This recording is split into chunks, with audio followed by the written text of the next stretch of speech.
Where should I sit? Right in the middle, please. All right, good afternoon.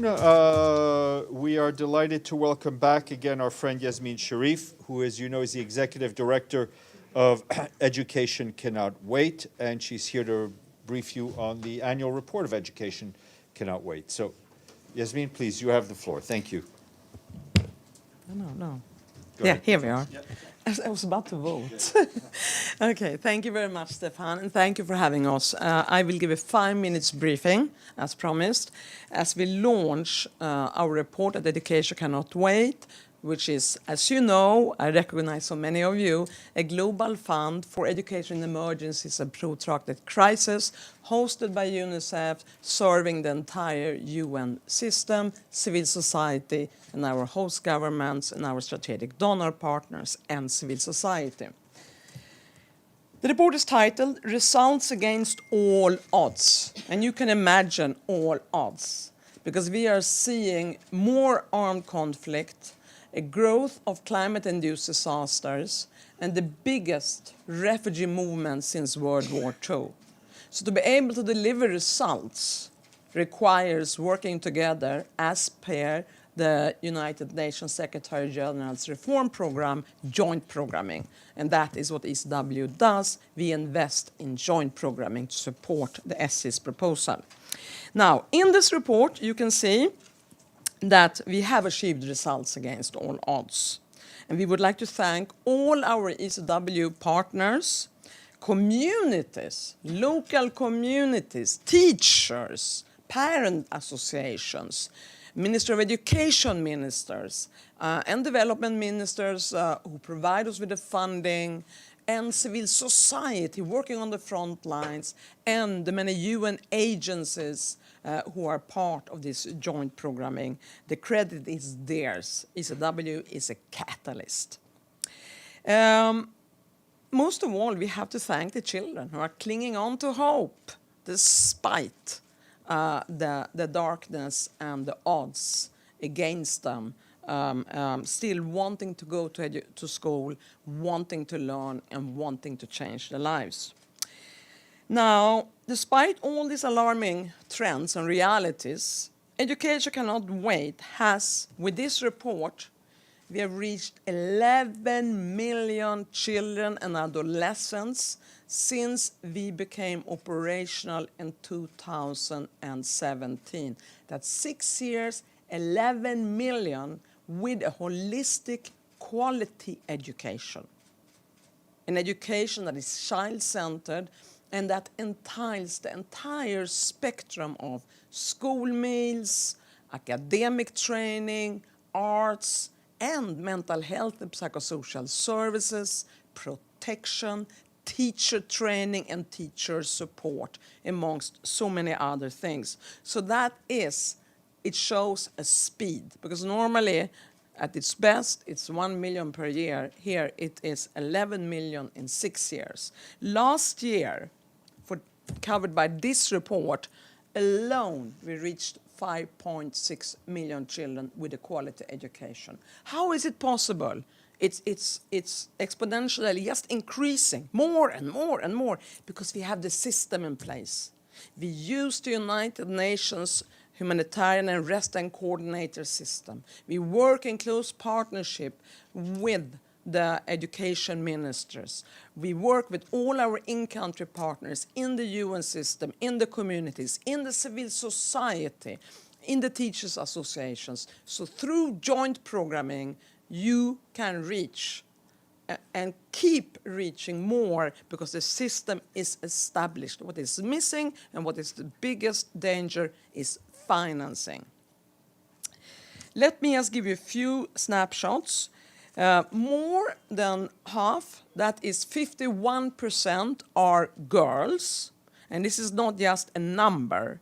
This entails also a shift in training teachers in gender sensitivity, making sure that girls take the rightful place, making sure that boys are trained and learn to respect girls and their rights as equals. It entails nearly 40% of forcibly displaced populations. That is our great cooperation with the High Commissioner for Refugees, but also for internally displaced, where we work closely with UNICEF, civil society organizations such as PLAN, Norwegian Refugee Council, Save the Children, and many others, and local organizations. Close to 2% are children with disabilities. And children with disabilities is one of our top priorities, because what we have discovered, and we all should know, they are children with other abilities. If they are held back from disabilities, whether they stepped on a mine or they were born like that, they have the resilience to turn that with a good education into hope. About a quarter refer to children or adolescents in secondary school. So that's a big jump forward. It's not just primary school, it's now secondary school. That's a quarter, and we keep increasing that. And now, the results. Yes, speed is important when you operate in crisis, but you also have to have depth, quality, inclusiveness, sustainability.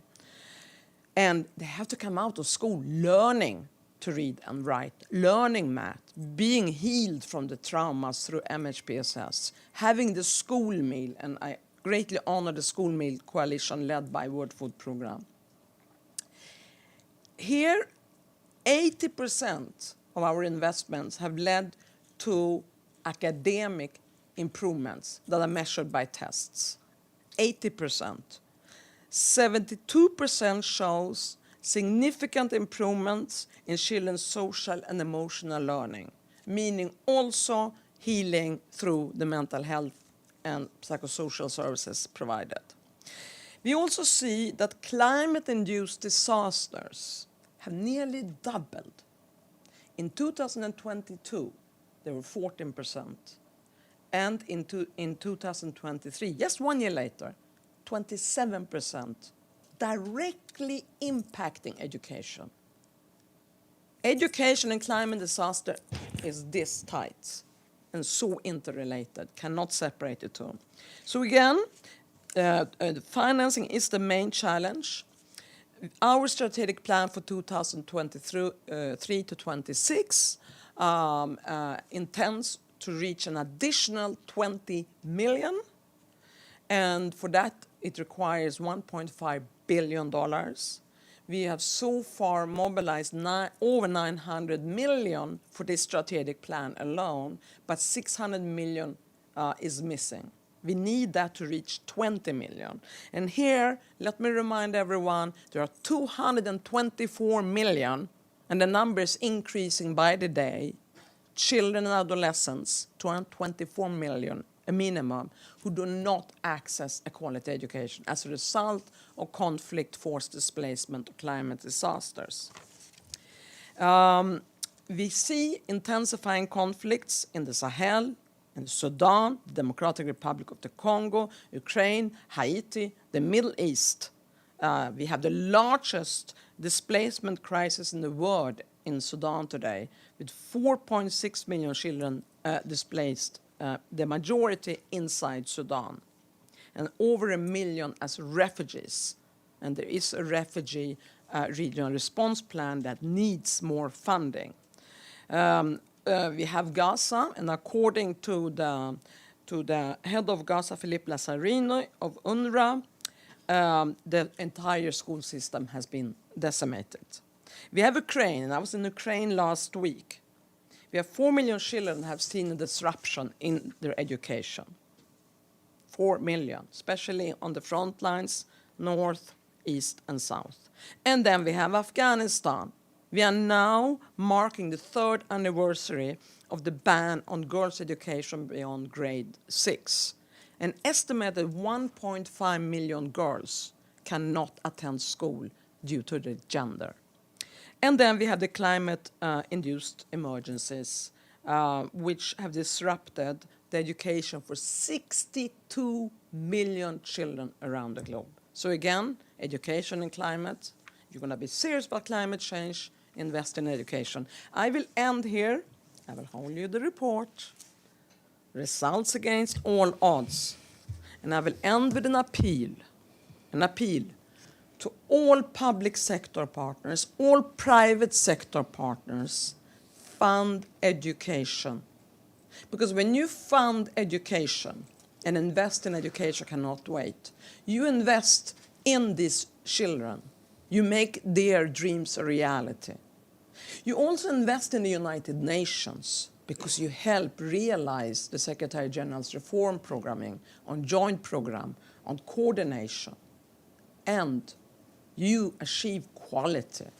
It's a proven model according to all audits and independent assessments. So you're not taking any risks as a donor, whether public or private. You'll be part of reducing the learning crisis and making a difference in the life of 224 million children.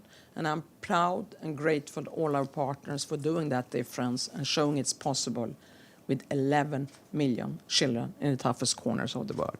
Thank you so much. Thank you. Thank you very much. Any questions? Yes, sir, please, in the back.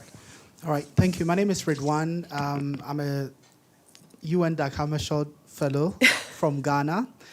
You talked about the Sahel, but if you could explain further what exactly you established, I mean, during your or what the report found in terms of the education situation in the Sahel, because we know the political crises have been raging on for some time now. Thank you. Thank you so much. Should I take a few? Yes, Or? no, please take one on one. Yeah, well, Sahel is a priority area for education cannot wait, and all our partners operating that, be it the ministers of education themselves, be it UNICEF, World Food Programme, UNHCR, UNESCO, or other UN agencies or civil society organizations. I mentioned several of them. Catholic Relief Service, Save the Children, Plan International, Norwegian Refugee Council, and so many more, as well as the communities. But Sahel is also the most underserved area in the world, and it's been like that for a long time, and it's time to break that. It cannot continue like this. I've been to Mali in the middle of nowhere, seeing internally displaced children flee from burning villages, and UNICEF Save the Children trying with local organizations trying to find some temporary learning but they don't have the funding. So we come in and help them, but we need to find long-term solutions. And in sub-Saharan Africa overall, only 1 out of 10 children at the age of 10 can actually read a sentence and fully comprehend it. It is such a shame in the 21st century. And it has nothing to do with them not wanting to learn. It has to do with resources. So we are hoping that by mobilizing resources, we can support the governments to deliver the education in this part of the world that is certainly among the most forgotten crises. All of those, whether it's Burkina Faso or Mali, or you go beyond the Sahel and you go into Chad or South Sudan, it's across sub-Saharan Africa. And I like that you like Dag Hammarskjöld, one of my heroes. Thank you. Please go ahead. Yes, good afternoon. My name is Justicia Shpena. I'm a DAG fellow from Namibia.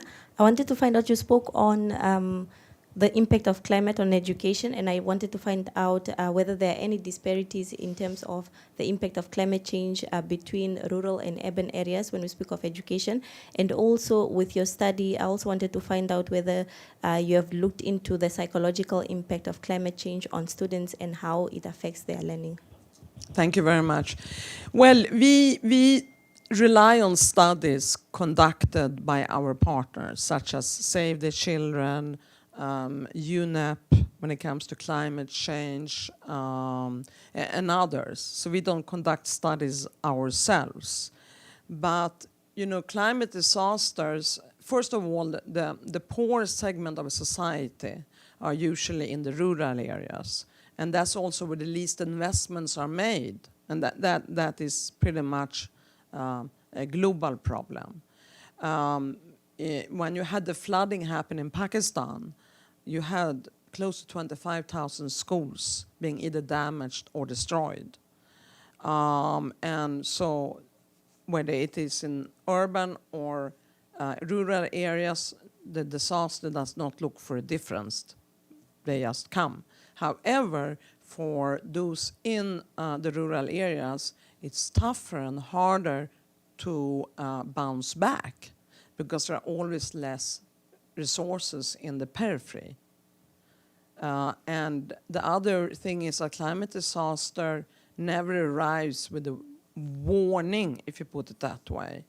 You know when an armed conflict might happen because you can see you can read the vibrations or feel them on the ground, whereas a climate disaster can just happen. And that's why prevention is so very important. And by investing in building schools that are resilient to a flood or another form of climate disaster or earthquake, by investing in curriculums to teach children how to manage Mother Earth in their societies, you can help prevent it. And you can create what OCHA put forward as anticipatory action. That means that you prevent climate change by anticipating that it might happen. And education is the best vehicle for that. Thank you. Stefano. Thank you for this briefing. Stefano Vaccara, La Voce di New York, Ital Press. Of all the countries here that you just mentioned that are in, that there is the biggest crisis, I think Afghanistan is the only one that is a kind of a different crisis, right? There is no at the moment a civil war going on, or a war, or some of this kind of event, but it's a choice that what you just said, 3 years now that the girls cannot go to school. So if I remember, the first approach of the UN was toward the problems to say we had to engage them, we had to wait, we can't, we had to we had to convince them to change their policy. Well, you just say they're already 3 years past, 3 years in the life of a little girl is a lot of time. So what would, if it was to you, I know it's not to you the decision, but if it was to you, what it would be, what kind of strategy you will advise or change in order to have things going in another direction in Afghanistan at the moment for the girls that want an education? Well, let me say like this, as a UN civil servant, the way we have engaged is what we always do, because we put the beneficiaries as the number one, is first to try to reach out to whoever is conducting the abuses or the oppression. And Education Cannot Wait, together with UNICEF, undertook a mission just immediately after the Taliban took over. And then our esteemed Deputy Secretary General, Amina Mohammed, undertook another major mission, also traveling not just to Kabul but to Kandahar, to pursue negotiations and advocacy for girls' education. So, and that's how the UN operates. This does not mean by any way that we make a de jure recognition of a government is a de facto, but we need to keep talking. In addition, you have many ways of doing this. Another one is advocacy. And at Education Cannot Wait, together with all our UN partners and civil society organizations, non-governmental organizations and strategic donor partners, that is member states of the UN, we have launched a very global campaign that's been ongoing for years, where we have had many champions, including Christina Lamb from Sunday Times, Friends Folly from Al Jazeera, famous celebrated Afghan authors and artists, and the girls themselves And Malala herself has also been a strong advocating for girls' education in no uncertain terms. So I think we do what we can with what we have where we are. Eventually, we know that some member states are playing an important role behind the scenes in trying to negotiate with the de facto authorities. And both ECW and UNICEF have attended some of those.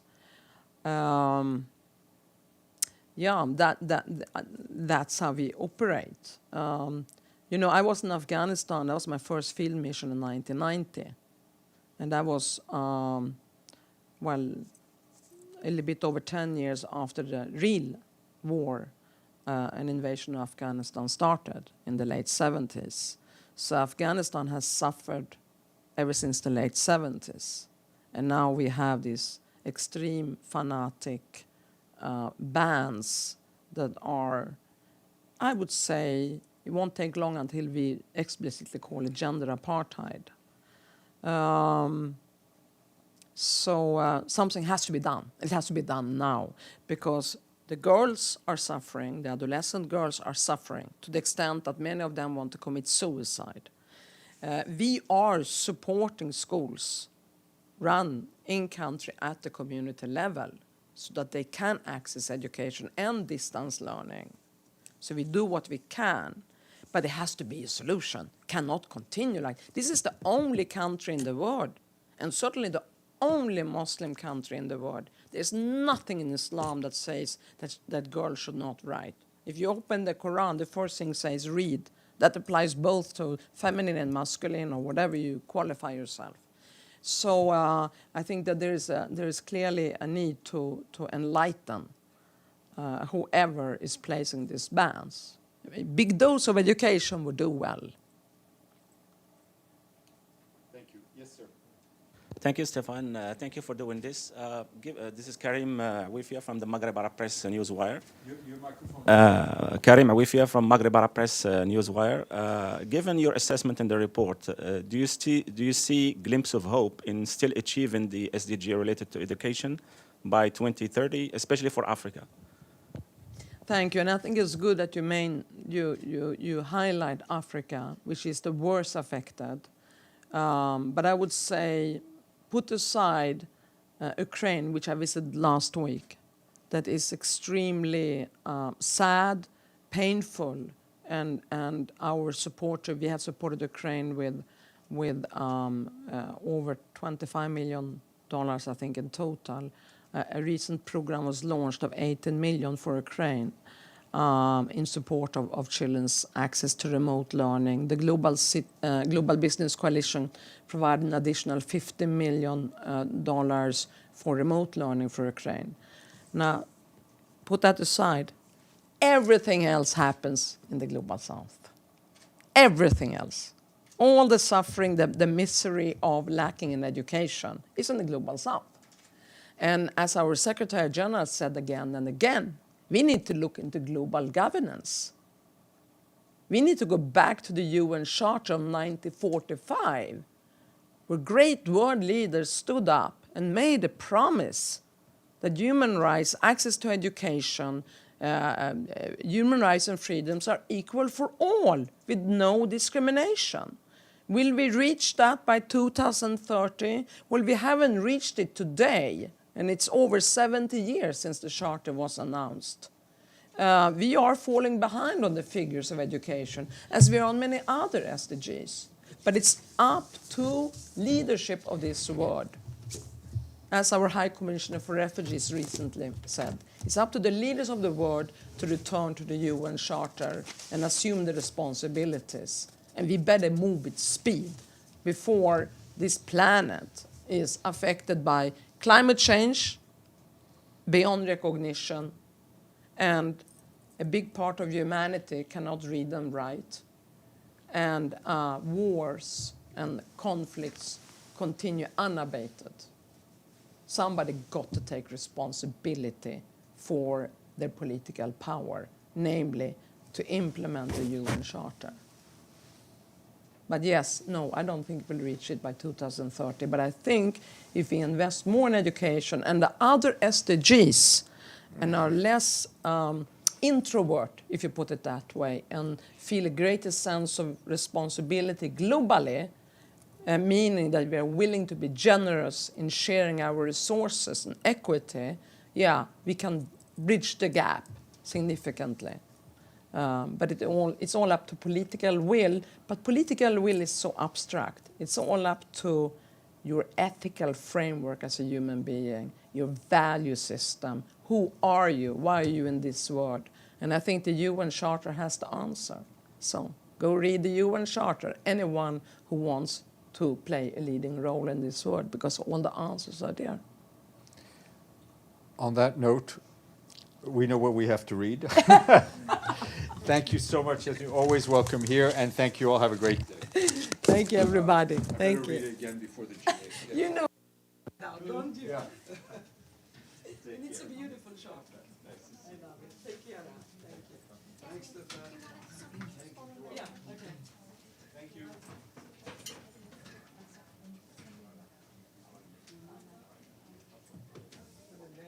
Okay.